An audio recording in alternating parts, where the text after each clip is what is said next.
The tiny house on wheels (SOWs) is no longer just a fashionable housing alternative.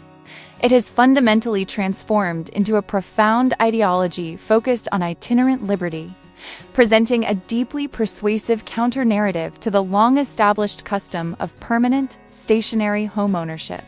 This innovative way of living is essentially a tactical divestment from the crippling financial commitments and overwhelming physical scale associated with owning a very sprawling conventional home, shifting one's core priorities toward effortless mobility, fiscal autonomy, and cultivating an intimate, unmediated relationship with the surrounding natural world. The deliberate architectural planning of any tiny house on wheels stands as an authentic testament to purposeful living,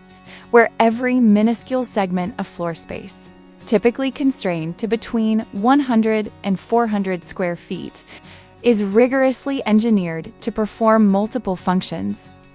thereby compelling inhabitants to meticulously edit their material possessions and embrace an existence entirely unburdened by superfluous clutter. This stringent minimalism should never be misconstrued as deprivation, but rather understood as a bold, conscious decision that actively clears the path for the profound sense of personal freedom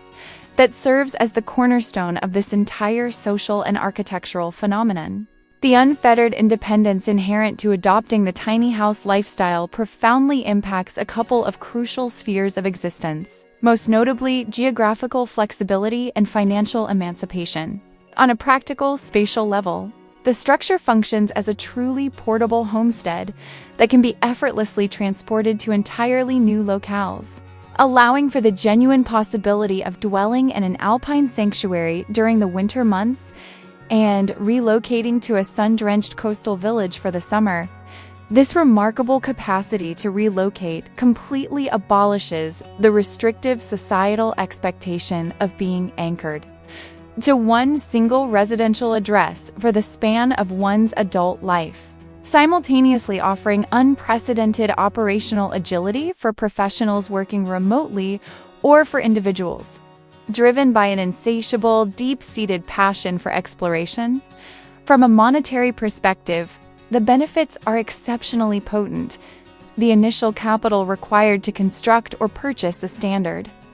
SOW is dramatically lower than that of a conventionally built dwelling, frequently enabling owners to entirely eradicate or substantially mitigate decades of burdensome mortgage debt.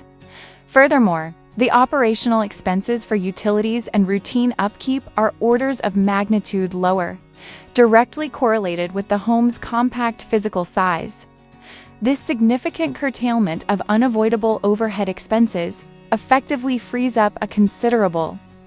percentage of disposable income, actively empowering residents to reduce their working hours, expand their travels, or finally invest time and resources into long-delayed entrepreneurial or creative endeavors, ultimately achieving a degree of economic self-determination that remains virtually unattainable within the parameters of the traditional housing paradigm.